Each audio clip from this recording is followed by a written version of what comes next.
The mountain air tasted like copper and stone. Staff Sergeant Kira Thornton had been lying in the same position for 6 hours, her body pressed into a shallow depression between two boulders at 8,000 feet. The Rocky Mountains stretched endlessly around her, ancient and indifferent, their peaks cutting into a sky the color of hammered steel.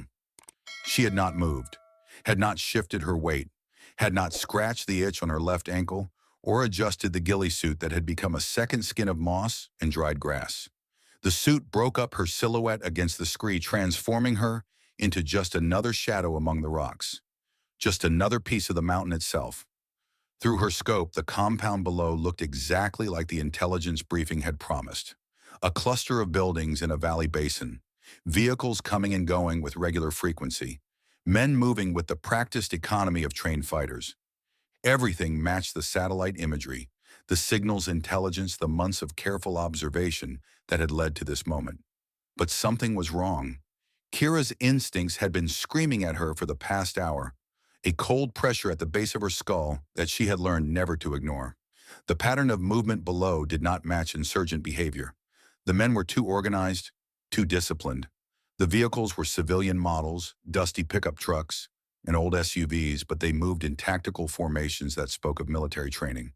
The fighters carried themselves like operators, not militia. She adjusted her position by millimeters, easing pressure on her left hip, where the rocky ground had been digging into bone for the past 3 hours. The M110 enhanced sniper rifle rested on its bipod perfectly still, an extension of her body that felt as natural as her own arm. Custom built to her specifications. Free-floating barrel for maximum accuracy. Schmidt-Bender optic with mil-dot reticle, the glass so clear she could count individual threads on a target's clothing at 1,000 meters. Suppressor hand-fitted to reduce both sound and muzzle flash. The rifle weighed 11 pounds. After 6 hours, it felt like 50. Kira scanned the compound again, methodical and thorough. Her breath came slow and controlled her heartbeat, steady at 52 beats per minute. The meditation techniques they had taught her at the schoolhouse in Nevada, the place that did not officially exist, kept her body in a state of controlled readiness. Ghost site operators were ghosts. They watched, they recorded, they disappeared. The program was so classified that most of the Joint Special Operations Command did not know it existed. Even the intelligence they provided was sanitized before it reached operational units, stripped of any indication that human eyes had been on target.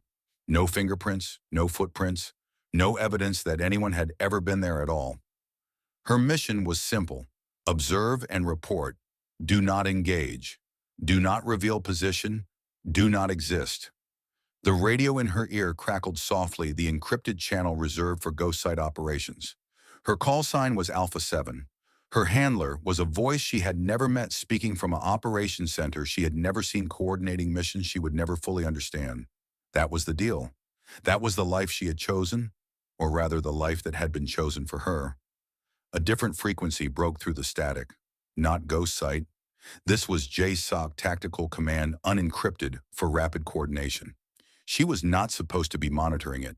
The protocol was clear. Ghost site operators maintained radio silence on all external channels. But Kira had learned long ago that protocols killed soldiers. The voice that came through the static made her blood freeze. Overwatch actual, this is TAC Ops. Confirm your position. TAC Ops Overwatch actual. I'm established at grid November Victor 7329er. Visual on the valley approach. Something feels off about this insertion. Colonel Garrett Maddox. Kira recognized that voice immediately. Every sniper in special operations knew that voice. Maddox had trained half the Marine Scout snipers in the past 2 decades. He had written the book on long-range reconnaissance, literally the classified manual that every JSOC sniper studied before deployment. He had also trained Sawyer. The name hit her like a fist to the chest, sudden and brutal. 2 years had not dulled the edge of that loss. 2 years had not made the guilt any lighter. Sawyer Callahan, the man who had taught her everything, the man who had believed in her when no one else did, the man whose blood had soaked into Afghan dust while she held him in her arms and watched the light fade from his eyes. The radio continued, pulling her back to the present. Overwatch actual, your concern is noted. The operations officer's tone was professionally neutral, the kind of voice that came from air-conditioned rooms and computer screens. Seal element is greenlit for insertion. Intelligence assessment is solid. A pause. Kira could almost hear Maddox weighing his next words, calculating the cost of pushing back against command. TAC Ops. I'm reading the same intel you are, but ground truth doesn't match. Request hold on insertion until we can verify. Negative Overwatch actual. Mission timeline is fixed. SEAL Team 7 is wheels up in 15 minutes. Another pause, longer this time. Copy. Overwatch actual standing by. Kira's stomach turned to ice. She had heard this exact conversation before. Different voices, different operation. Same dismissal of ground truth in favor of intelligence assessments built by analysts who had never seen combat. That conversation had killed Sawyer. The Hindu Kush. 2 years ago. The memory came unbidden, rising through the careful walls she had built around it. The mountain fortress that had been their target. The extraction point that intelligence had declared safe. The warnings she had filed detailed and specific about disturbed earth along the approach route and fresh tire tracks where there should not be any. The way the local civilians had been avoiding the area like it carried plague. She had reported everything, every detail, every warning sign. Command had overruled her assessment. Intelligence is solid, Sergeant Thornton. The road is clear. Extraction will proceed as planned. The IED had detonated at 0347 hours. Kira remembered the sound of it, the deep thump that seemed to shake the mountain itself. She remembered the chaos that followed the gunfire from 3 directions, the screaming on the radio. She remembered running toward the kill zone while everyone else ran away. She found Sawyer in a crater of shattered rock and twisted metal. 5 bullets in his chest, 3 in his back. He had taken them while shielding a wounded teammate, throwing his body over the younger soldier like a human blanket. That soldier had survived. Sawyer had not. Kira had held pressure on the wounds, her hands soaked red to the wrists, watching the man she loved bleed out on foreign soil. His eyes had found hers in the darkness, still clear, despite the damage to his body. Not your fault, Kira. His voice had been barely a whisper, each word costing him effort he could not afford. You did everything right. Sometimes the system fails. She had begged him to hold on, begged him to stay with her, begged God and fate and anyone who might be listening to give her just a few more minutes. Don't let this make you afraid to trust yourself. Those were his last words. The light had faded from his eyes while she held him, and Kira Thornton had died on that mountain just as surely as Sawyer Callahan had. The woman who walked away from the Hindu Kush wore her face and carried her name, but something fundamental had been broken. The after-action review had been brief and brutal. The official record stated that Staff Sergeant Kira Thornton had failed to identify threats in her sector, failed to provide adequate overwatch for the extraction route. The route had been compromised by enemy action that she should have detected. The record was a lie. Someone had altered her reports, changed the timestamps, deleted the warnings she had filed. By the time the investigation was complete, there was no evidence that she had ever predicted the ambush at all.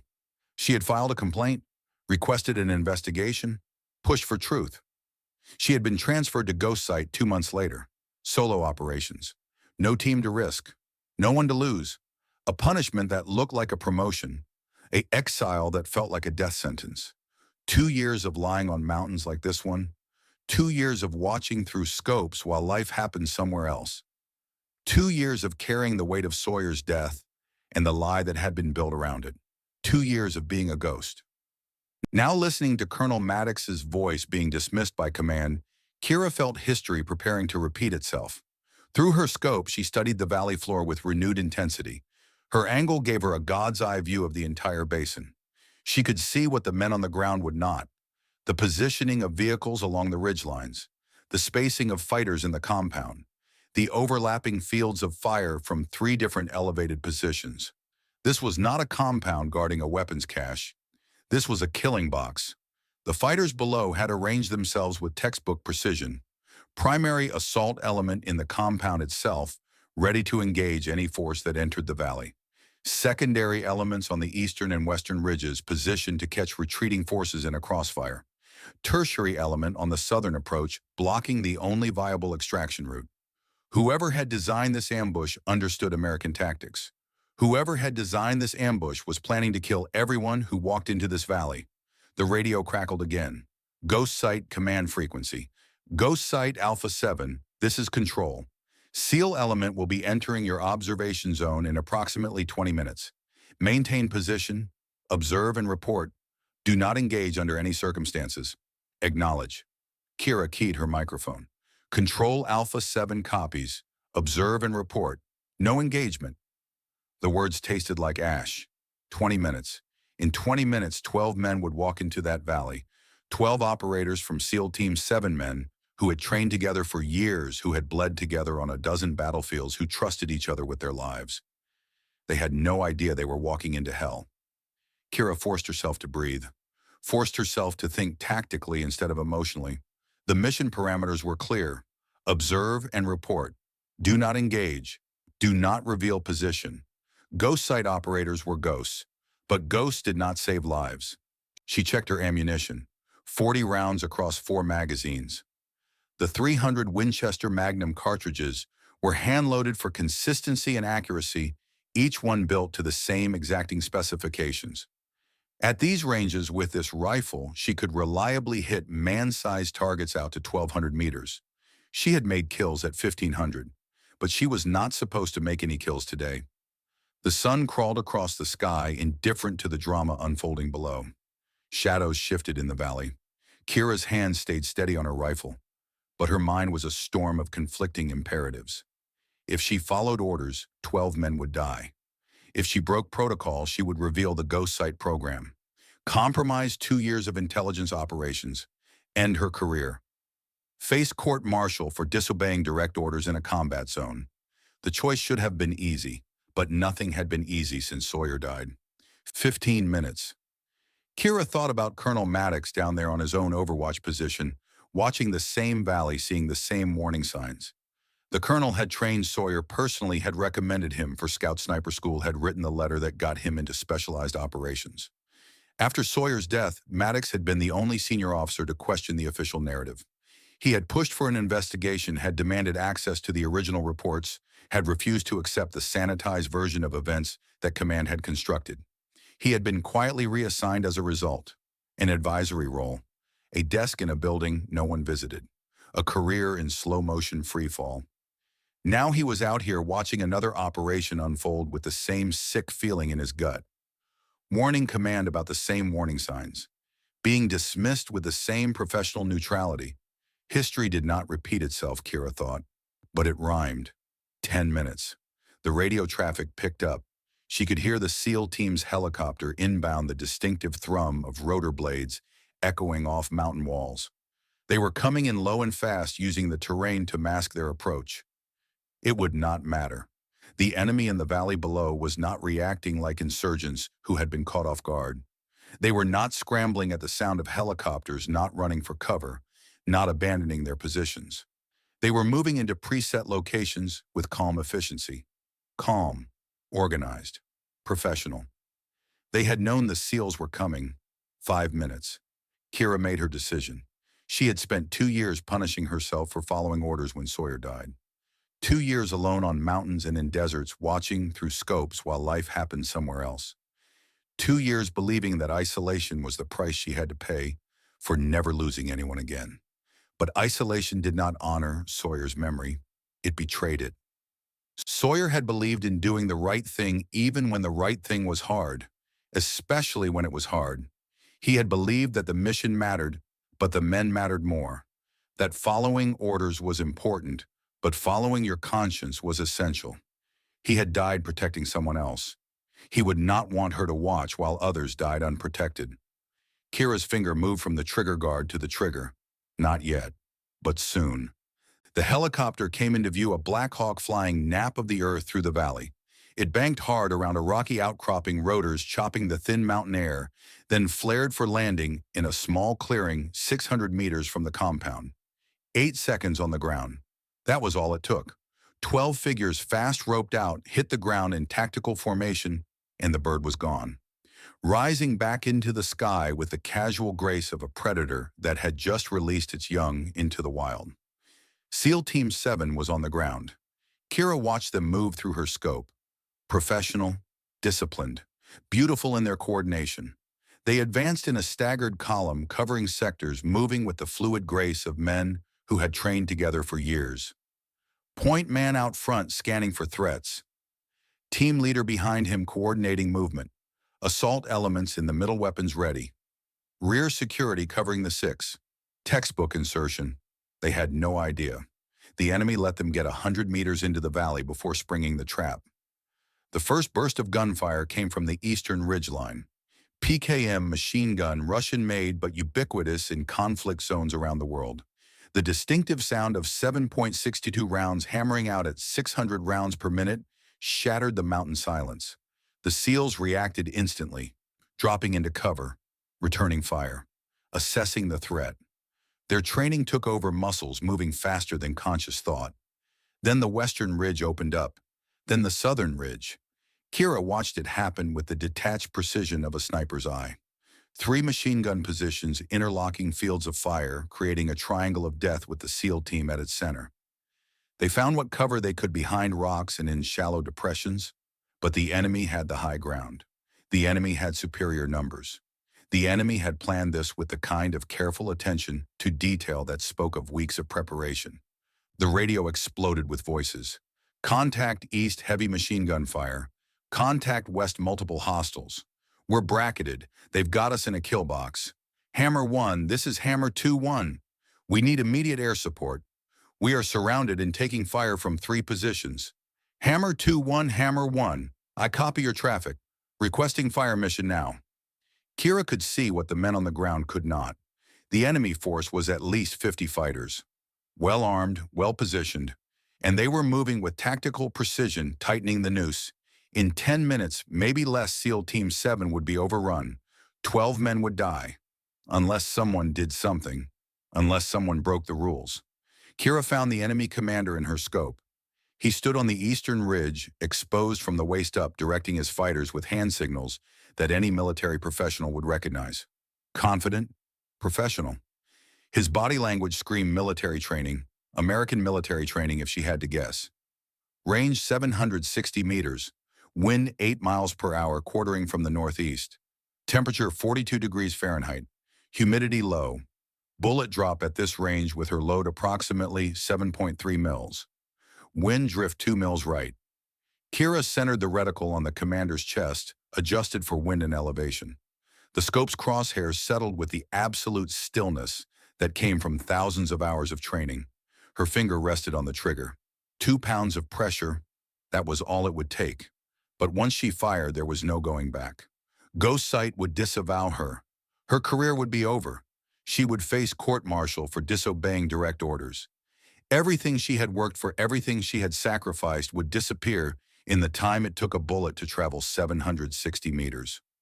Sawyer's voice echoed in her memory, the last coherent words he had spoken before the blood loss took him.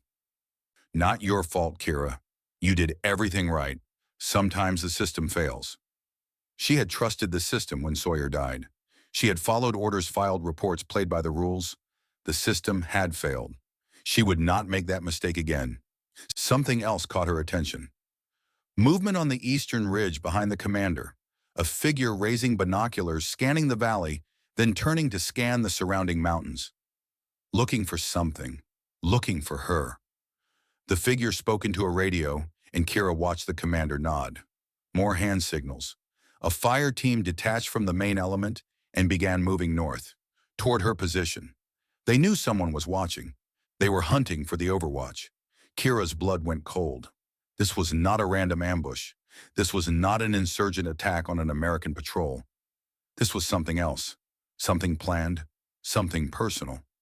She switched frequencies, scanning through the encrypted channels until she found what she was looking for. Enemy tactical communications, poorly encrypted, easily broken with the right equipment. She had the right equipment. The voice that came through her earpiece made no sense.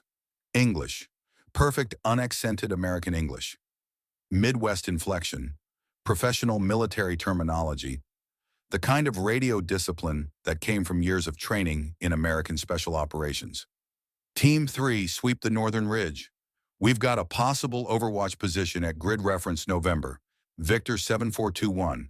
Find them. Eliminate them. Copy team lead, moving to sweep northern ridge. Kira's mind raced. Americans. The enemy force was American, not contractors, not mercenaries. Americans in American tactical gear, speaking American English, hunting an American ghost site operator on American soil.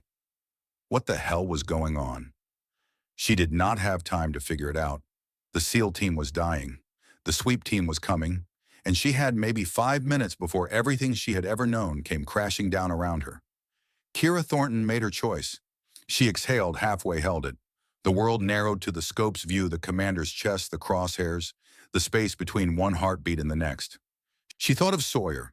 She thought of the 12 men dying in the valley below.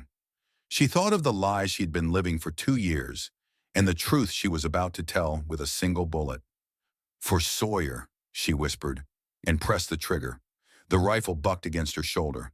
The suppressor reduced the sound to a sharp crack instead of a thunderous boom, but it would still echo off the valley walls. The muzzle flash was minimal, designed to be invisible at distance, but someone with the right equipment might still detect it. None of that mattered now. Through the scope, she watched the commander's head snap backward. He dropped like a puppet with cut strings, dead before his body hit the rocks. One shot, one kill. The first shot she had fired in 2 years. The first step on a road she could never walk back. The effect on the enemy force was immediate. Confusion rippled through their ranks. Men looked around, trying to identify where the shot had come from. The disciplined assault faltered as fighters abandoned their positions to check on their fallen leader. The SEALs noticed immediately. "What the hell? Sniper? We've got sniper support. That's not one of ours, wrong angle. Who cares who it is? They just gave us breathing room." Kira was already working the bolt, chambering another round. 39 left. She found her next target. The machine gunner on the eastern ridge, the one pouring the most effective fire onto the SEAL positions. He was partially concealed behind a rock barricade, but she could see his head and shoulders when he rose to adjust his aim. Range 820 meters. Same wind, same temperature, different angle. She waited, patient. The machine gunner rose to fire again. Kira's rifle spoke. The gunner jerked sideways, his weapon clattering away. The machine gun went silent. 38 rounds. Third shot. The spotter on the western ridge, the one who had been directing fire onto the SEAL team's position. He crouched behind cover radio in hand-calling corrections. Range 880 meters. Wind had shifted slightly. She compensated. The spotter's radio call ended abruptly when the bullet found him. 37 rounds. The SEAL team's radio traffic changed tone. Confusion mixing with desperate hope. "Someone's shooting from the northern ridge. I don't care who it is. They just gave us breathing room. Hammer 1, we need to move while they're disorganized." The team leader's voice cut through the chatter. Calm, authoritative, making decisions in chaos. "All elements, this is Hammer 1. Displacement by teams. Hammer 2, 1, you're moving first. Northeast bearing 045, 200 meters. There's a wadi that'll give us hard cover. Move now.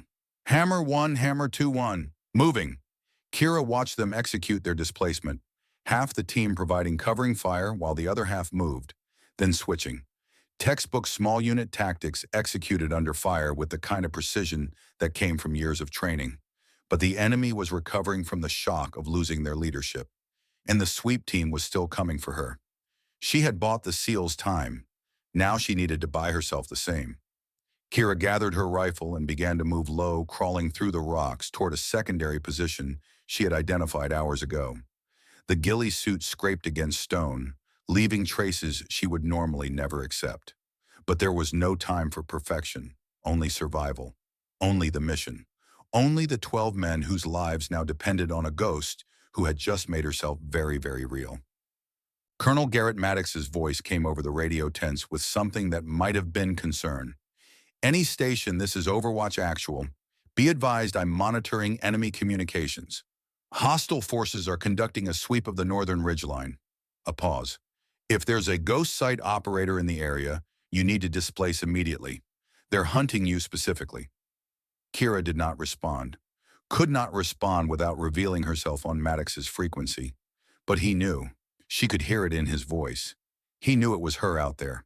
"If you can hear me," Maddox continued, his voice softer now, almost fatherly, "Sawyer would be proud. But pride doesn't keep you alive. Another pause. Move, Thornton. That's not a request. Her throat tightened, hearing her name, hearing Sawyer's name in the same sentence. But she could not move. Not yet. The SEALs were in the wadi, but they were still pinned, still surrounded. They needed time to coordinate, to plan to survive long enough for rescue. She had 37 rounds. She could buy them that time. The first enemy sweep team crested a ridgeline 400 meters to her east. 5 men moving in tactical formation, sweeping methodically. Too close. Kira shifted position, low-crawling 30 meters to a new hide site. The ghillie suit snagged on rocks, tore slightly, but kept her concealed. She settled into the new position just as the sweep team reached her old location. They found nothing, moved on. But more were coming. Through her scope, she watched the pattern developing.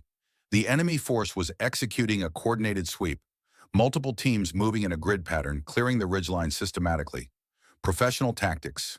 American tactics. The voice on the enemy radio confirmed what she already suspected. Team 3, this is Team Lead. Target is Ghost Site Operator. Eliminate with extreme prejudice. This is a sanitization operation. No survivors. Ghost Site. They knew about Ghost Site. They knew she was here. This was not a random ambush. This was a trap. The intelligence briefing, the compound, the SEAL insertion, all of it designed to draw out a Ghost Site Operator, to draw out her. But why? The answer came to her with the force of a physical blow. Someone inside the command structure, someone with access to Ghost Site operations, someone who could manipulate intelligence, authorize missions, and position all the pieces on the board. The same someone who had falsified the after-action reports from Sawyer's death. Kira's hands trembled on her rifle.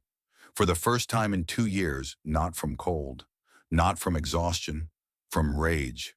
She had spent 2 years blaming herself for Sawyer's death, 2 years carrying a guilt that was never hers to carry, 2 years believing that she had failed, that she had missed something, that she could have done more. But she had not failed. Someone had set her up. Someone had killed Sawyer, and now that someone was trying to kill her. The radio crackled again. Maddox's voice urgent now. Ghost Site Operator, if you're receiving this, I need you to know something. A pause. I've been investigating Sawyer's death for 2 years. I've seen the original reports before they were altered. You filed detailed warnings. They were ignored, then erased. Kira's breath caught. Someone with serious access covered their tracks. Someone inside JSOC. I have a name, but I can't prove it yet. The world seemed to stop. That's why I've been out here, collecting evidence, building a case, and now they're trying to eliminate both of us before the truth comes out. Maddox's voice hardened. This SEAL team isn't bait for you, Thornton. It's bait for both of us. Draw us both out. Eliminate us in the same operation. Blame it on enemy action. Clean and efficient. A bitter laugh. Except you complicated things by being extremely good at your job. Kira keyed her microphone for the first time. Sir, who? A long pause. Major General Marcus Kane, head of JSOC Special Activities Division, and the man who signed off on Sawyer's mission. The name hit her like a bullet. Kane. She had met him once at a ceremony honoring Sawyer's sacrifice. He had shaken her hand, offered condolences, spoken about duty and honor, and the cost of service. He had looked her in the eye while he did it, while he knew that he had killed the man she loved and blamed her for it. Thornton, we need to survive this first. Then we get justice. Justice. The word felt foreign in her mouth, but for the first time in 2 years, Kira Thornton felt something other than guilt. She felt purpose. Copy, sir. Let's give them hell. That's my girl. Now move. I'm engaging targets on the valley floor. When they react, you displace to grid reference November Victor 7542. There's a rock formation there that'll give you better fields of fire. We fight our way to the SEALs link up and hold until extraction. Sir, that's 2 snipers against 50+ hostiles. The math doesn't work. The math never works, Thornton. We make it work anyway. A pause. That's what Sawyer taught me. Kira felt tears prick at her eyes. She blinked them away. Copy, sir. Moving on your mark. Mark. The crack of Maddox's rifle echoed across the valley. Then another. Then another. Enemy fighters in the valley floor began dropping. The sweep teams on the northern ridge hesitated, torn between hunting Kira in dealing with the new threat. She used their confusion. Rising from cover, she sprinted 30 meters to a new position, dropped, scanned, acquired target. 37 rounds became 36, 35, 34. The battle had begun, and somewhere in the chaos, Kira Thornton found herself smiling. For the first time in 2 years, she was not running from Sawyer's ghost. She was fighting alongside it. The eastern ridge erupted in chaos. Kira's bullet found the machine gunner at 820 meters, dropping him mid-burst. His PKM went silent, the sudden absence of its hammering rhythm leaving a void that the other fighters struggled to fill. She was already moving, 33 rounds remaining. The ghillie suit scraped against jagged rocks as she low-crawled toward her next position. Every movement calculated, every second precious. The sweep teams had abandoned their methodical search pattern, redirecting toward the sound of Colonel Maddox's rifle fire in the valley below. That gave her room to breathe. Not much, but enough. Through her scope, she watched the SEAL team consolidating in the wadi. 12 men pressed into a narrow depression, carved by ancient water, using the terrain for cover while they assessed their situation. They moved with professional efficiency, checking ammunition, treating minor wounds, establishing security. But they were still surrounded, still outnumbered, still dying by inches. The enemy had adapted quickly to the loss of their commander. A new voice was coordinating their movements now, someone with the same calm authority, the same American accent that made Kira's blood run cold. All elements, this is actual. We have confirmed sniper activity from the northern and eastern ridges. 2 shooters, possibly ghost sight. Adjust fire and continue mission. The SEALs are the primary target. Eliminate them, then hunt the snipers. 2 shooters. They knew about Maddox too. Kira found a new firing position behind a cluster of boulders. Elevated, concealed. Clear sight lines on both the valley floor and the approaching sweep teams. She settled the rifle's bipod on rock, pressed her cheek to the stock, and began the ritual of controlled breathing. The first sweep team came into view at 350 meters, moving uphill toward her sector. 5 men in tactical formation, scanning the terrain with practiced efficiency. Their equipment was American. Their tactics were American. Everything about them screamed special operations. But they were trying to kill American soldiers. Nothing made sense anymore. Kira let them pass. Ammunition conservation. She had 33 rounds for what might be hours of fighting. Every shot had to count. Every bullet had to matter. The sweep team moved past her position, searching rocks she had abandoned minutes ago. She held her breath, watching through the scope as they cleared her old hide site and continued north. They found nothing. Moved on. But more were coming. Always more. The radio crackled, not ghost site frequency, not Maddox's channel. This was the SEAL team's tactical net, and she was not supposed to be monitoring it. But protocols had died with Sawyer. Hammer 1, this is Hammer 2-3.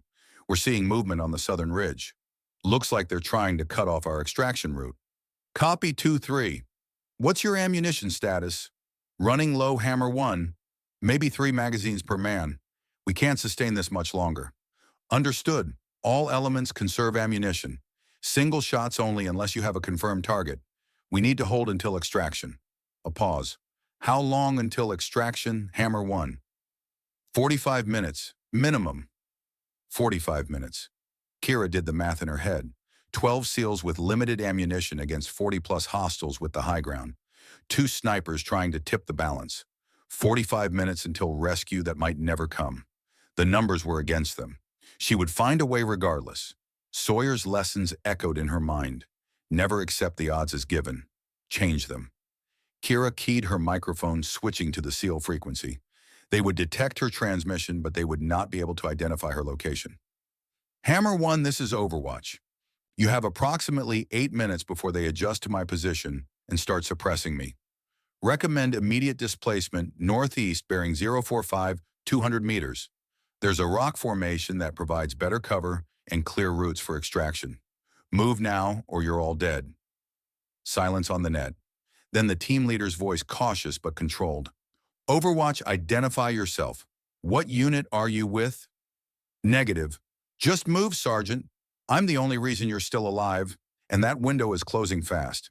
Another pause. She could almost hear him calculating. weighing the risk of trusting an unknown voice against the certainty of being overrun. Overwatch, we're moving to your recommended position. What's your ammunition status? Kira scanned the valley, counting targets, calculating engagement times.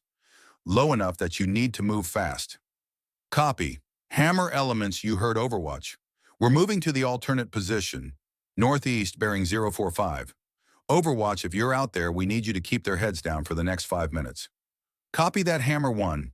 I'll give you what I can. Kira settled back into her rifle. The SEALs were moving now, using the chaos she had created to break contact with the enemy. But the hostiles were adapting. She could see fighters starting to coordinate again, organizing into fire teams, beginning a systematic push toward the SEAL positions. She fired 32 rounds. A fighter setting up a rocket-propelled grenade launcher dropped before he could shoulder the weapon. 31 rounds. Another fighter attempting to flank around the southern approach. 30 rounds. A machine gunner trying to replace the one she had killed earlier. She was not just shooting, she was conducting. Each shot strategically chosen to disrupt the enemy's ability to coordinate. Take out leaders. Take out heavy weapons. Take out anyone trying to organize a response. The enemy fire became scattered, panicked, men shooting blindly at the ridgelines, unable to locate her position. She was displacing after every 2 or 3 shots, moving to new firing positions, staying invisible. Ghost Sight had taught her well, but she could not keep this up forever. 28 rounds left. The enemy still had at least 40 fighters, and they were starting to figure out the general direction of her fire. Through her scope, she watched the SEALs reach the rock formation she had recommended. Better cover, better fields of fire, better chance of survival, but they were not safe, just safer. The radio crackled again, a new voice, one she did not expect. Overwatch, this is Hammer 25. I know who you are. Kira's finger froze on the trigger.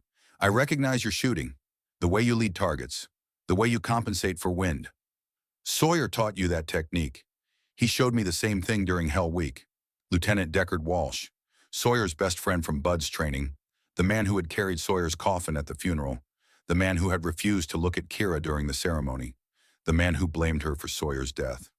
You're Kira Thornton, Ghost Sight, the woman who got Sawyer killed. The words hit like bullets. Kira keyed her microphone, her voice steady despite the storm inside her. I'm the woman keeping you alive right now, Lieutenant. You can hate me later. Focus on the mission. The mission! Walsh's laugh was bitter sharp. Sawyer used to say that. The mission always comes first. He believed that right up until the moment he died protecting someone who should have seen the ambush coming. I did see it coming. The words came out before she could stop them.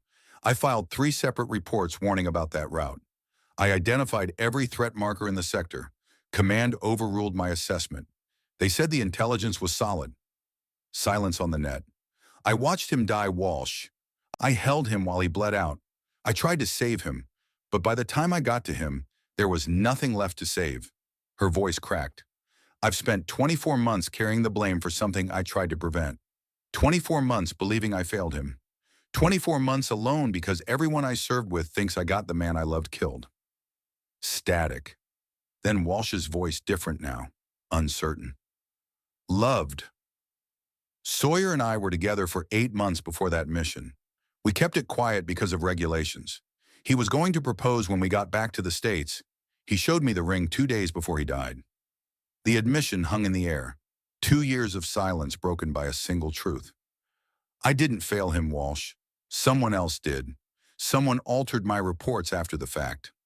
Someone made it look like I never filed those warnings. And now that same someone is trying to kill both of us. A long pause. Who? Major General Marcus Kane, head of JSOC Special Activities Division. Another pause. That's a serious accusation, Thornton. I know, and I have evidence. Not enough to prove it in court. Not yet, but enough to know I'm right.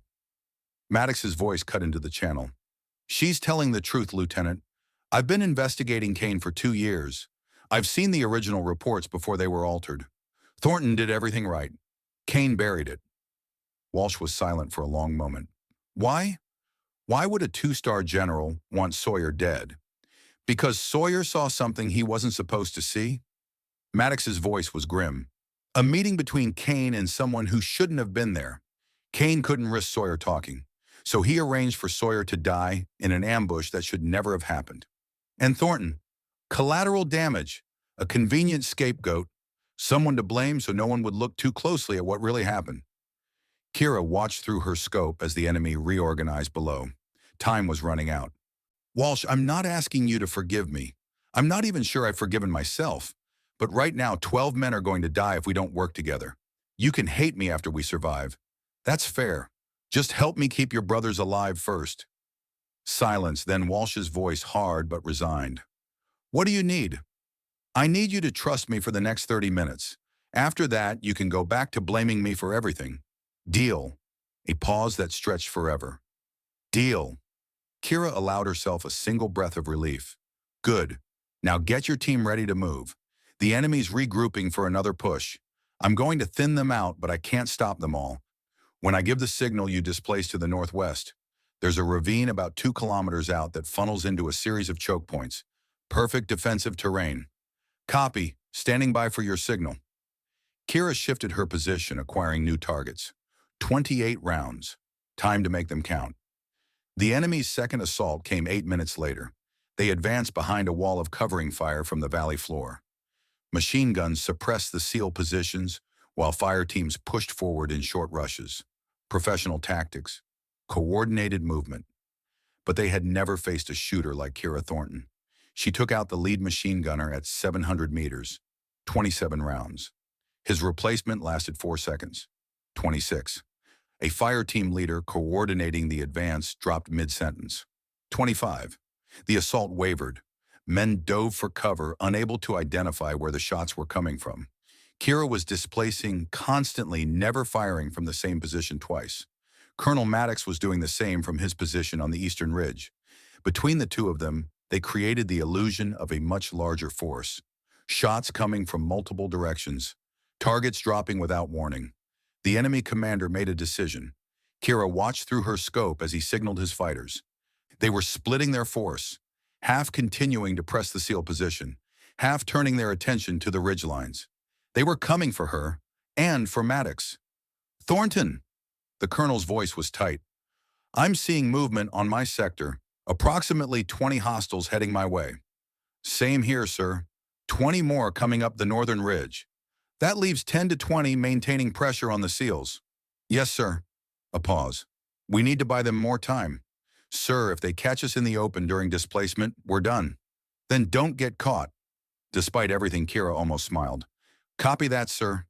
She gathered her rifle and began to move. The next 20 minutes became a brutal game of cat and mouse.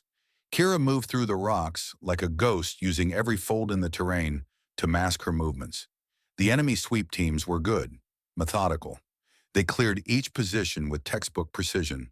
But she was better. She had spent 2 years doing this. 2 years alone in hostile territory, watching waiting invisible. Ghost Sight had trained her to disappear, to become nothing, to exist only as a pair of eyes and a rifle in the darkness. Now she used that training to survive. She let the sweep teams pass when she could, conserving ammunition. When she could not avoid engagement, she made each shot count. 24 rounds. A fighter who spotted her movement went down before he could raise his weapon. 23. Another who came too close. 22.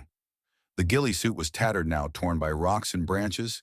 Her left arm ached from crawling. Her throat was dry. But she kept moving, kept shooting, kept surviving.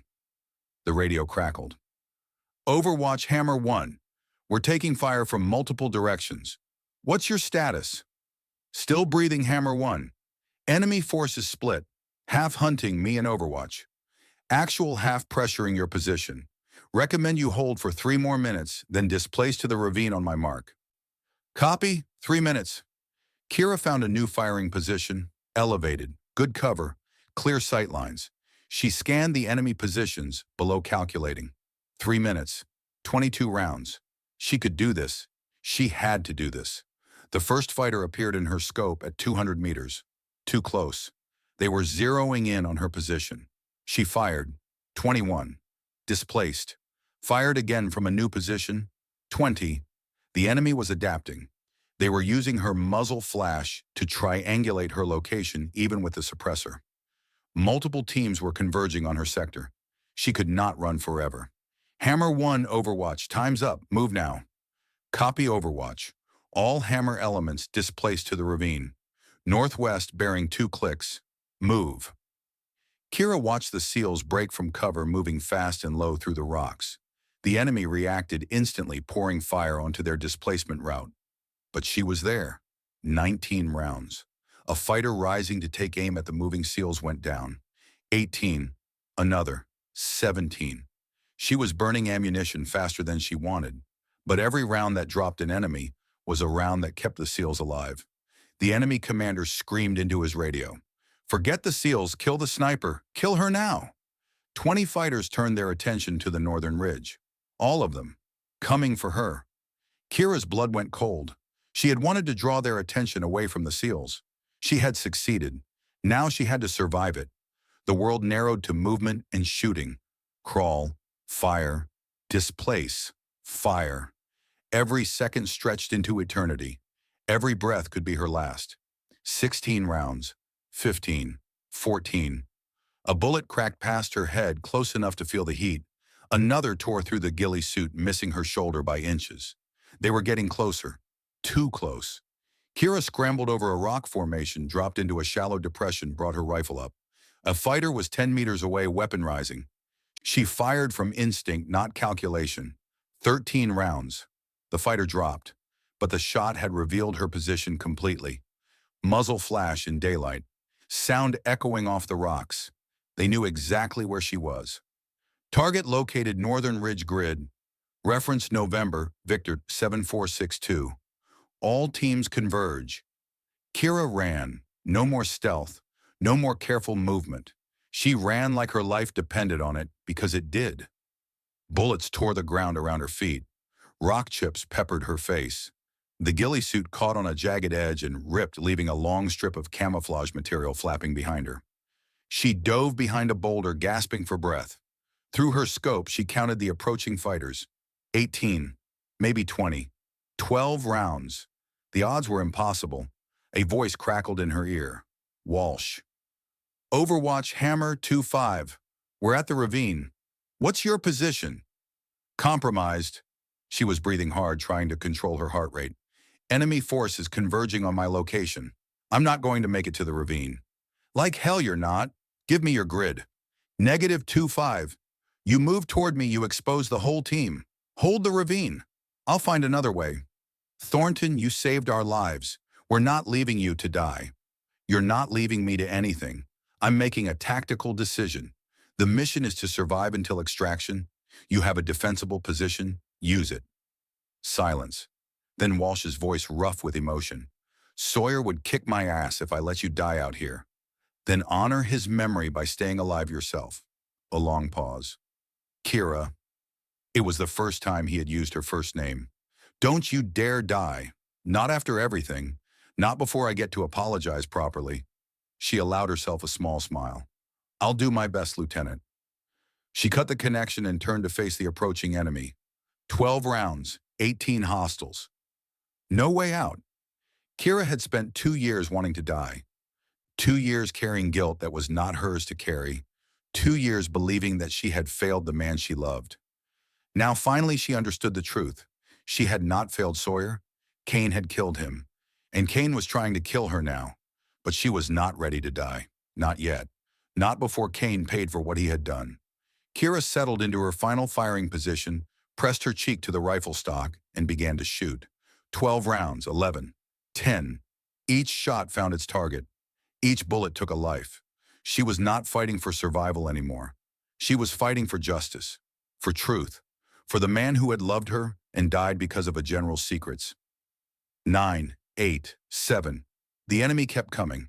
For every fighter she dropped, 2 more appeared. They were closing the distance, using cover, working together to pin her down.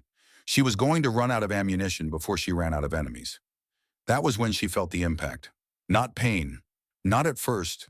Just a sudden pressure in her left shoulder, like someone had punched her very hard. She looked down and saw blood spreading across her ghillie suit. Through and through. Muscle damage. Nothing fatal. But her left arm would not work properly anymore. The rifle was braced against her right shoulder. She could still shoot, but anything that required both arms was going to be difficult. Kira gritted her teeth and kept fighting. 6 rounds. 5, 4. The enemy was at 50 meters now, close enough to hear their voices, close enough to see their faces. American faces, American voices, shouting in American English as they tried to kill her. 3 rounds. 2, 1. The rifle clicked empty. Kira dropped the magazine, reached for a fresh one, and realized with cold clarity that she had none left. 0 rounds.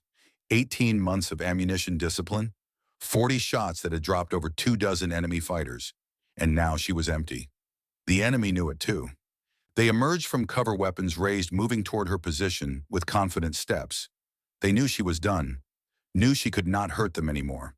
The lead fighter stopped 10 meters away. He was tall, American, face hidden behind tactical goggles and a shimmer, but his voice was familiar, too familiar. Staff Sergeant Kira Thornton, ghost site operator. 2 years of running, and it ends like this. He pulled down the shema. Kira's blood turned to ice. Captain Cole Mercer, Sawyer's former teammate, the man who had transferred out of their unit 3 months before the Hindu Kush mission, the man who had provided the intelligence that sent Sawyer to his death. You know me. It was not a question. I know you killed Sawyer. Mercer smiled. It did not reach his eyes. Sawyer killed himself. He saw something he shouldn't have seen, and he couldn't keep his mouth shut. General Kane gave him a chance to walk away. He chose to be a hero instead. Kane ordered the ambush. Kane ordered a problem solved. I solved it. The method was my choice. Rage flooded through Kira, hot and pure. You were his friend. He trusted you. He was a liability. Liabilities get eliminated. It's nothing personal, Thornton. Just business. Mercer raised his weapon. Any last words? Kira looked at him, at the man who had destroyed her life, who had killed the man she loved, who was about to kill her too. She thought of Sawyer, of his last words, of the promise she had made over his body, and then she heard the shot. It came from nowhere. A single crack that echoed off the mountain walls, followed by the distinctive whine of a bullet passing close. Mercer staggered. Blood blossomed on his shoulder. He spun weapon, swinging toward the source of the shot, and Kira moved. She had been trained in close combat, had spent years learning to kill with her hands when her rifle failed. The movements came automatically, muscle memory taking over where conscious thought could not follow. She closed the distance in a heartbeat, grabbed Mercer's weapon arm, twisted. The rifle clattered away. Mercer was bigger, stronger, trained, but he was wounded now, and she had nothing left to lose. They fought in the dust and the blood, 2 killers trying to destroy each other. Kira took hits. She barely felt adrenaline masking the damage. She gave as good as she got, striking with knees and elbows, fighting dirty because there was no other way to fight. More shots rang out from the ridgeline. More of Mercer's men dropped. Colonel Maddox. He had found her, had tracked her position, had arrived just in time. But Mercer was still fighting. His fist connected with her wounded shoulder, and white-hot agony exploded through her body. She screamed, stumbled, and he pressed his advantage. His hands closed around her throat. You should have died with Sawyer, he hissed. Would have been easier for everyone. Kira's vision was going dark. Her lungs burned for air, but her right hand found the combat knife on Mercer's belt. She pulled it free and drove it into his side. Mercer's eyes went wide. His grip loosened. He looked down at the blade buried in his flesh, then back at her. This isn't over, he gasped. He staggered backward, hand pressed to his bleeding side. His eyes burned with hatred, but his body was failing. 2 of his men appeared from behind the rocks, dragging him toward cover. He was wounded, badly, but not dead, not yet. Fall back, someone shouted. Get Actual out of here. They retreated into the smoke and chaos, carrying their wounded commander. The remaining fighters followed, laying down covering fire as they withdrew. Kira collapsed onto the bloody rocks, gasping for breath. Her shoulder was on fire. Her throat was bruised. Mercer had escaped, but she was alive, and she would find him again. Footsteps approached. Walsh's voice distant and echoing. Thornton, Kira, where are you? She tried to answer, tried to move, but exhaustion was overwhelming her. The adrenaline was fading, and every injury she had sustained came screaming back to life. "Here," she managed, barely a whisper. More footsteps. Running now. Walsh appeared above her, his face pale with concern. "Jesus Christ! Medic, I need a medic here now." "I'm fine," Kira said. The words came out slurred. "You're not fine. You've been shot. You're covered in blood. Some of it's probably yours. Most of it's not. That doesn't make me feel better." Strong arms lifted her from the ground, Walsh supporting her weight, helping her toward the ravine. "Mercer," she asked. "Gone. His men pulled him out. But he's wounded. You did that. Knife. His side." Walsh was quiet for a moment. "Sawyer taught you that move." "Sawyer taught me everything." They reached the ravine entrance. The SEALs were there securing the position, setting up defensive perimeters. McKenna appeared, his face grim. "She going to make it?" "She's tougher than she looks," Walsh said. "Which is saying something because she looks pretty damn tough. Get her inside. Doc, take care of her shoulder. We're not out of this yet." The medic appeared young and focused. He guided Kira to a sheltered position, started working on her wound. "Through and through," he announced. "Clean entry and exit. Miss the bone. Miss the major vessels. You'll live." "Good. I have unfinished business." "That business can wait until I stop the bleeding." Kira let him work. Her eyes found Walsh still standing nearby. "I owe you an apology," he said quietly. "Later. We survive first." "No. Now." His voice was firm. "Because if we don't survive, I need you to know that I was wrong." She met his eyes, saw the pain there, the guilt. "I blamed you for 2 years," he continued. "Hated you. Every time I thought about Sawyer, I blamed you. I was wrong. You didn't know the truth. I should have asked, should have dug deeper, should have trusted that Sawyer wouldn't have loved someone who would let him down." He pulled something from his vest, a waterproof tablet, military-grade, displaying documents and communication logs. "I've been doing some digging of my own. After Sawyer died, I couldn't accept the official story. Something felt wrong, so I started pulling threads." Kira looked at the screen, her own warnings time-stamped hours before the extraction, and then the altered versions. Her concerns erased, her protests deleted. "I found the originals," Walsh said, "before they were altered. Everything you reported, everything they buried." "Who did this?"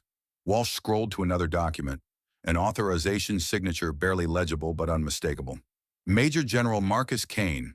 He overruled your warnings, falsified the reports, and according to intercepts Colonel Maddox has been collecting, he authorized today's operation." He met her eyes. "Sawyer's death, this ambush, Mercer, it's all Kane." All those months of self-blame, all the weight she had carried. Finally she understood. "We survived this," Kira said, her voice hard as mountain stone. "And Kane answers for everything. That's why I'm showing you now. So you fight to live, not just to die. And Mercer," Walsh's jaw tightened, "he's wounded. He'll be back. Men like him don't give up." "Good." Kira flexed her injured shoulder, ignoring the pain. "I want another chance at him." "You'll get it. But first we hold this ravine until extraction." The medic finished his work, wrapping her shoulder tight. The pain was still there, but manageable. She could fight. She had to fight. Because somewhere out there Mercer was still breathing. Still planning. Still hunting. And the next time they met, only one of them would walk away. "How long until extraction?" Kira asked. 25 minutes, McKenna answered. "If we can hold that long." Kira pushed herself to her feet, swayed slightly, steadied. "Then let's hold." She picked up her empty rifle, worthless without ammunition. But one of the SEALs was already pressing fresh magazines into her hands. 20 rounds, another 10 in reserve, 30 total. "Enough." Kira loaded her rifle, chambered a round, and moved toward the ravine entrance. The enemy would come again. Mercer would come again. And when they did, she would be ready. This time she would not miss. The ravine stretched before them like a wound carved into the mountain. Serpent's Throat, the locals called it, a narrow passage cutting through solid rock walls rising 30 feet on either side, the floor littered with boulders and debris from ancient rock slides. At its widest point, 3 men could walk abreast.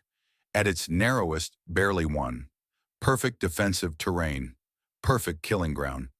Kira moved through the entrance, her rifle sweeping the shadows.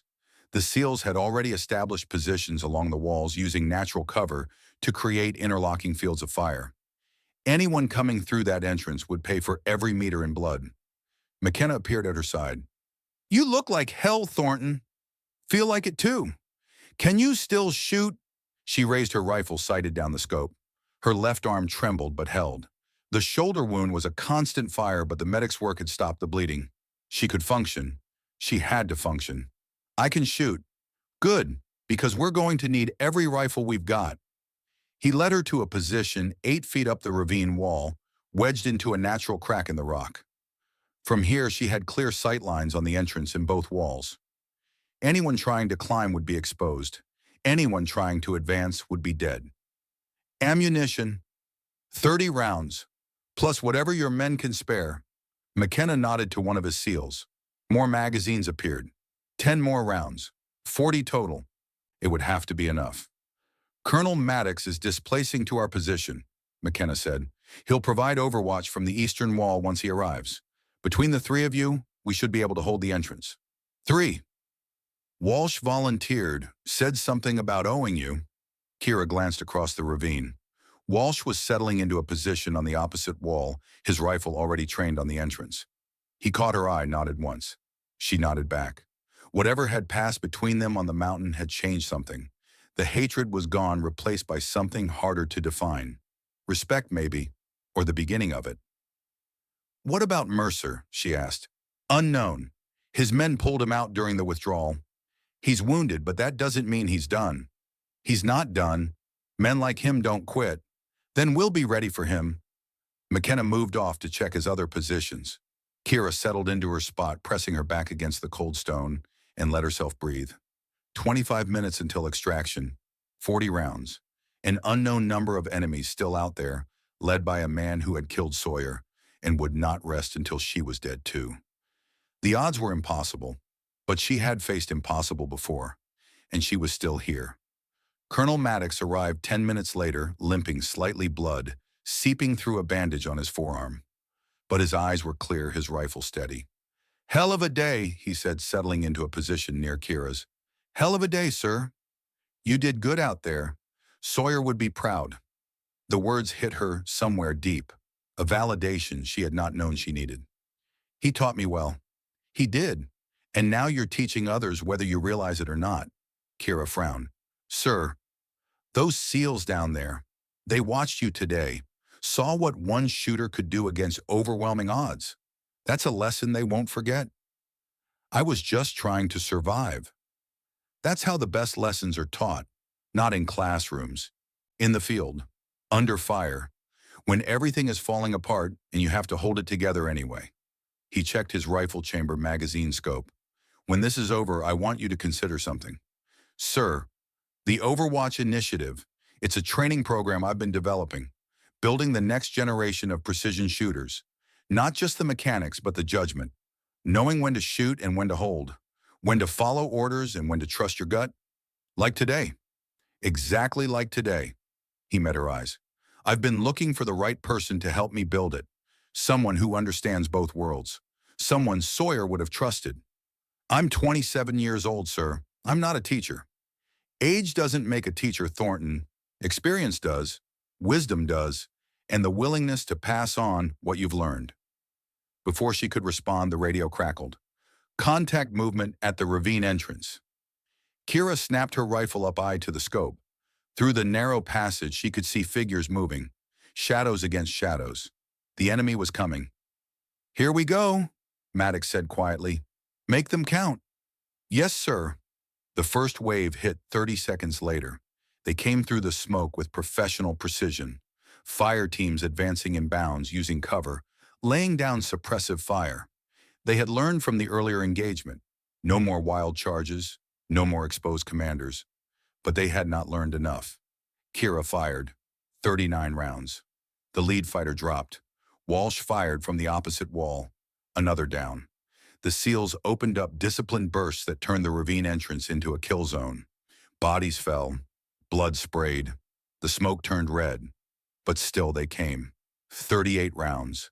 37. 36. Kira worked the bolt with mechanical precision, acquiring targets, eliminating them, moving to the next. Her shoulder screamed with every shot, but she ignored it. Pain was irrelevant. Only the mission mattered. The first claymore detonated, 700 steel balls traveling at 4,000 feet per second. The explosion was deafening in the confined space. The smoke turned crimson. Screams echoed off the walls. The assault faltered. Survivors fell back, dragging their wounded. The ravine entrance was carpeted with bodies. 10 down, maybe 12. But more were coming, always more. Movement left. Walsh's voice sharp with warning. They're trying to climb the wall. Kira swung her rifle. 2 fighters were scaling the ravine wall, using handholds invisible from below. If they reached the top, they would have angles on the entire SEAL position. She led the first climber, compensating for the awkward angle. 35 rounds. He fell screaming, bouncing off rock formations before hitting the ravine floor. The second climber froze, pressing himself against the wall. 34. He joined his companion at the bottom. Right side. Another warning. More climbers. Walsh engaged. Maddox engaged. The SEALs poured fire onto the walls, dropping climbers like flies. But they were burning ammunition, burning time, and the enemy kept pushing. The second assault came 5 minutes later. Heavier this time, more coordinated. They advanced behind a wall of smoke grenades, using the cover to close distance before the defenders could engage. Kira fired into the smoke, aiming for shadows. 33, 32, 31. A fighter broke through the defensive line, charging toward the SEAL medic, who was working on a wounded man. Kira swung her rifle, but the angle was wrong. She could not get a clear shot. Walsh stepped into the gap. His carbine barked twice. The fighter dropped. Keep shooting, Thornton. Don't stop. She did not stop. 30 rounds. 29. 28. Her shoulder was failing.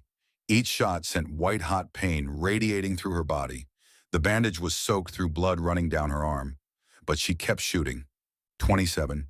26. 25. The assault was weakening. Too many dead. Too much blood.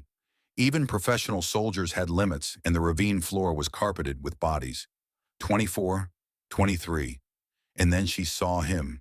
Through the smoke and chaos, a figure emerged at the ravine entrance. Limping, one hand pressed to his side, where her knife had found him hours ago. But still standing, still commanding. Cole Mercer. He should have been dead, should have bled out on the mountain. But hatred had kept him alive. Hatred and the burning need to finish what he had started. Their eyes met across 80 meters of smoke and bodies. Thornton! His voice was raw, broken. You should have killed me when you had the chance. He raised his rifle. Kira's hands moved automatically, bringing her own weapon up. But her left arm would not cooperate. The shoulder wound had taken too much. She could not stabilize the rifle properly. 80 meters. Through smoke. With a wounded arm and blurred vision. An impossible shot. But impossible was what Sawyer had trained her for. She remembered his voice. Patient. Calm.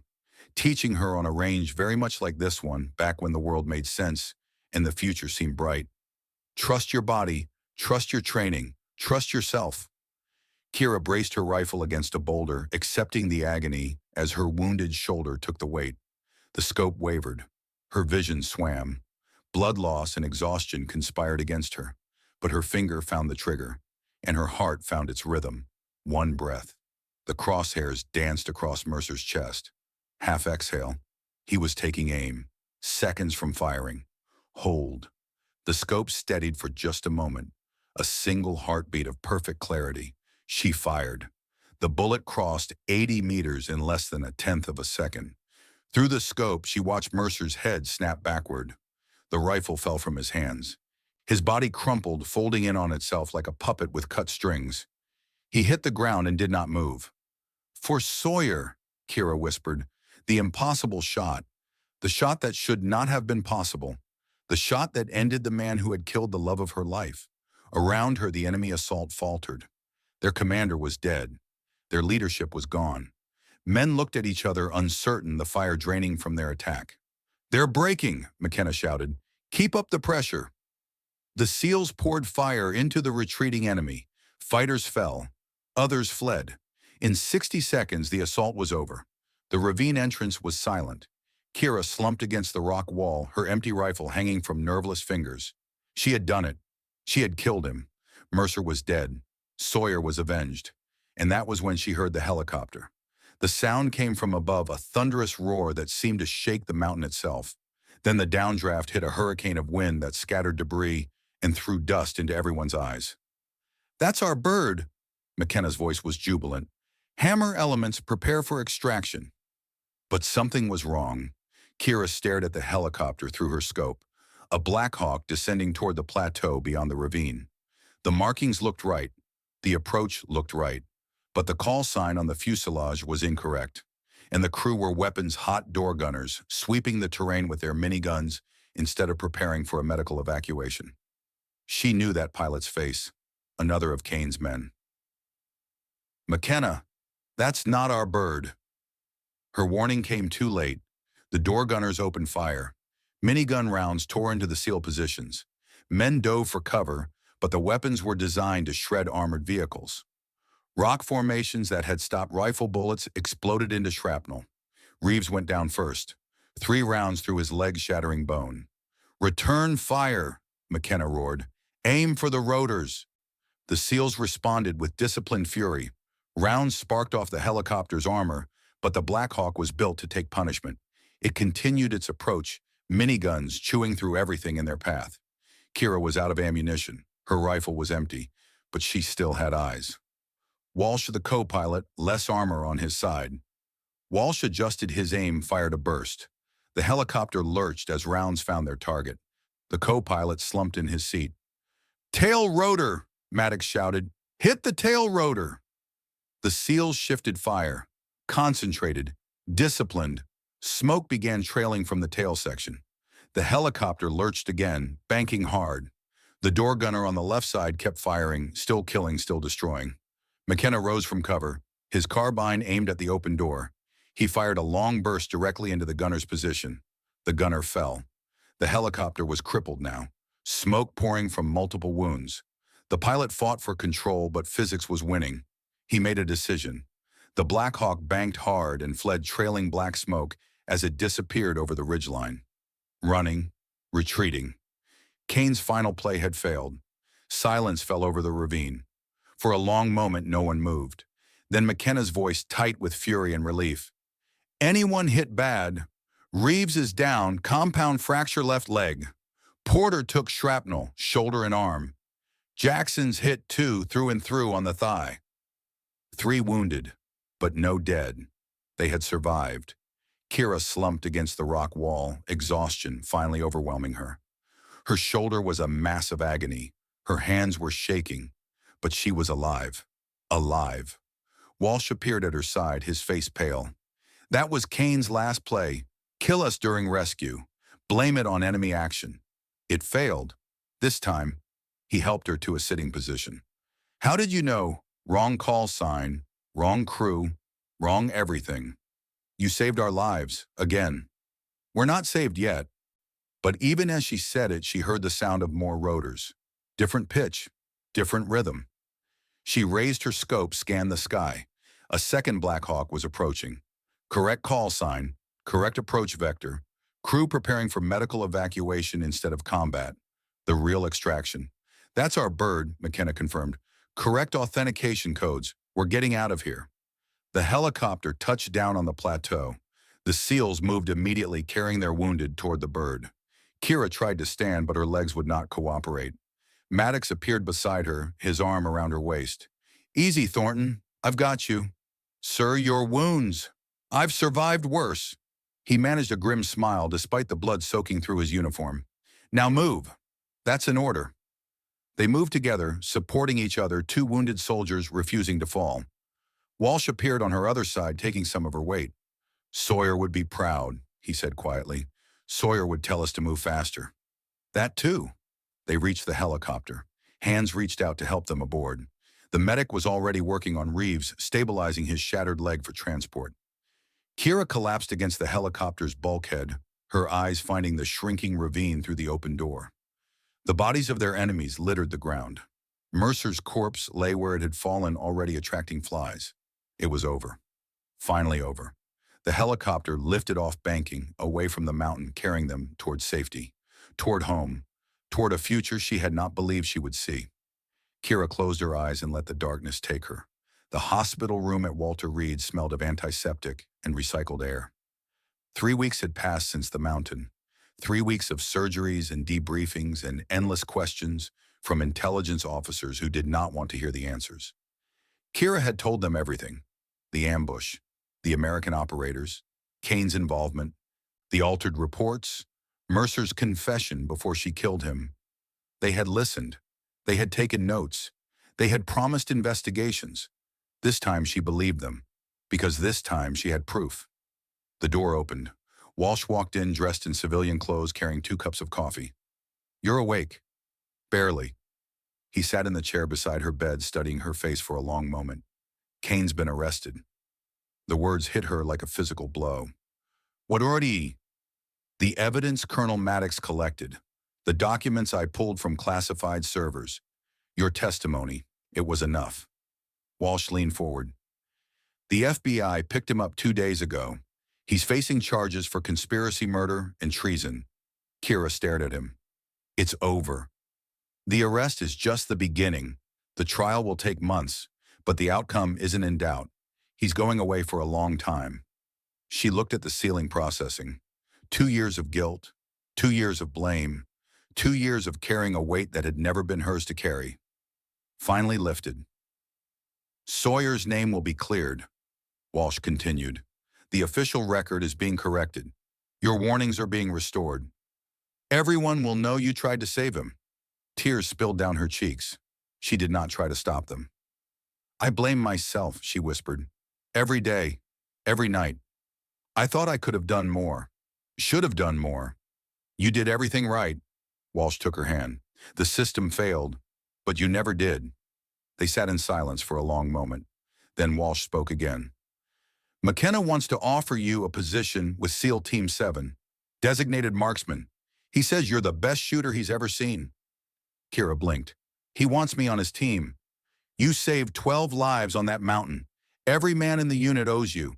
They'd be honored to serve with you." She considered it. The chance to be part of something again. To have brothers and sisters in arms. To stop being a ghost. "What's the other option?"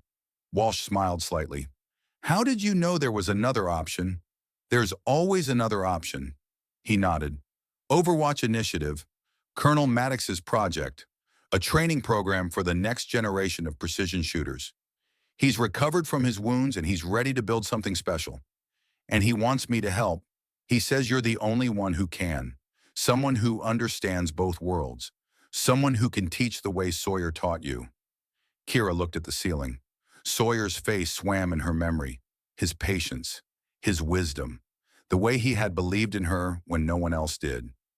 "He used to say that the best shooters don't just take shots," she murmured. "They create other shooters. They pass on what they know." "That sounds like him. Can I do both?" Walsh raised an eyebrow. "Both. Operations with SEAL Team 7. Training between deployments. Building what Maddox started while staying sharp in the field." Walsh considered it. "That would be demanding as hell. I've spent 2 years alone on mountains watching through scopes while life happens somewhere else. Demanding sounds pretty good right now." A slow smile spread across Walsh's face. "I'll talk to McKenna. See what we can arrange." He stood to leave, then paused at the door. "Kira," she looked at him, "I'm sorry for everything. For 2 years of blame that you didn't deserve. For not looking deeper. For not trusting that Sawyer would have loved someone worthy of him. You didn't know. I should have." He met her eyes. "Sawyer was my best friend, and you were the woman he loved. I should have honored that instead of looking for someone to blame." She nodded slowly. Apology accepted. "Thank you." He turned to go, then stopped again. "For what it's worth, I think he would be proud of you. Not just for what you did on that mountain, for who you've become." He left before she could respond. Kira lay in the hospital bed, staring at the ceiling, thinking about the future for the first time in 2 years. 6 months later, she stood on a training range in Virginia. The Overwatch Initiative facility spread across 300 acres of countryside, mountains in the distance, forest covering the lower elevations, and at the center a complex of buildings dedicated to turning good shooters into great ones. A young SEAL candidate lay in the prone position before her struggling with an 800-meter shot in shifting wind conditions. Petty Officer Second Class Marcus Webb, 23 years old, promising shooter, impatient as hell. No relation to her Sawyer, just a coincidence of names. But sometimes late at night she wondered if it meant something. "You're fighting the wind," Kira said calmly. "Stop trying to predict it. Read it. Feel it. Let your body adjust naturally." Webb lowered his rifle, frustration evident. "I've been trying to read it for an hour. It keeps shifting." "That's what wind does. You can't control it. You can only respond to it." She knelt beside him, pointing at the distant target. "What do you see?" "I see a target I can't hit." "Look again." "Not at the target. At the space between you and the target. The grass, the dust, the heat shimmer." Webb looked, his brow furrowed. "The grass is moving different about halfway. Like there's a second wind current." "Good. What does that tell you?" "That my ballistic calculator is giving me bad data. It only accounts for wind at my position." "Exactly. So what do you do?" Webb thought about it. Then he raised his rifle again, making adjustments. "Compensate for both currents. Split the difference." "Show me." He fired. The bullet flew true for 600 meters, then curved slightly, riding the second wind current, and struck the target dead center. Webb lowered his rifle, staring at the hit. "I made the shot." "You made the shot." Kira allowed herself a small smile. "Now do it again, and again, until your body knows what to do without your brain having to figure it out." "How long does that take?" "Longer than you want, shorter than you think." She stood brushing dirt from her knees. "That's enough for today. We'll pick up tomorrow at 0600. Webb gathered his equipment and headed for the barracks. Kira watched him go, remembering when she had been the student instead of the teacher, when Sawyer had stood behind her, offering the same patient guidance, the circle completing itself. Footsteps approached from behind. Heavy boots, deliberate pace. Maddox. "He's coming along," the colonel said, stopping beside her. He moved easier now, his wounds healed, though he would carry the scars forever. "Reminds me of myself at that age."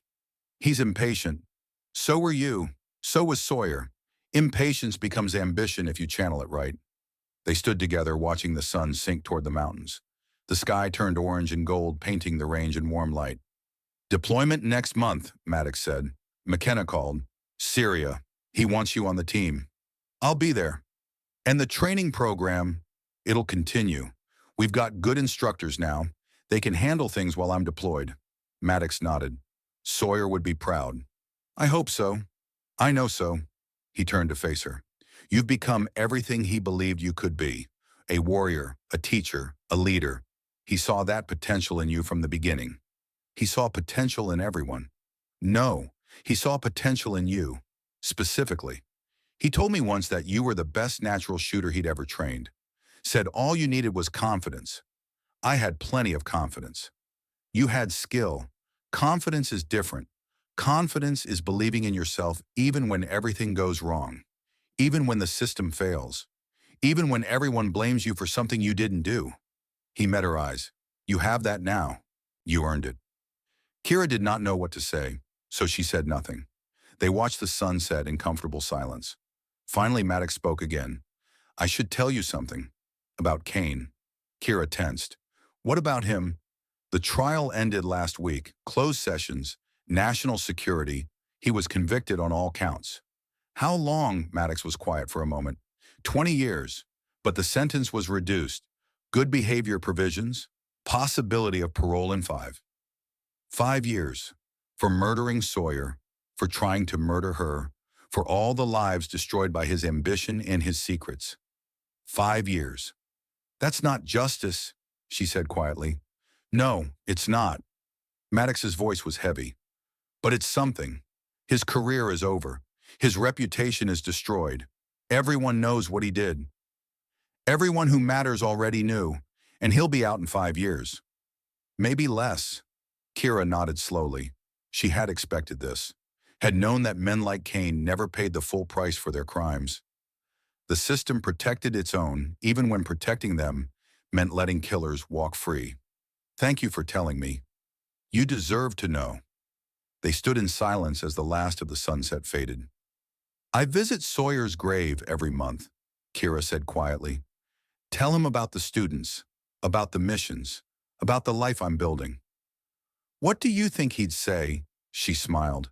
He'd say I'm working too hard, that I need to take a vacation, that I should find someone new and stop living in the past. Sounds like him. He'd also say he's proud, that I became what he always knew I could be. You did.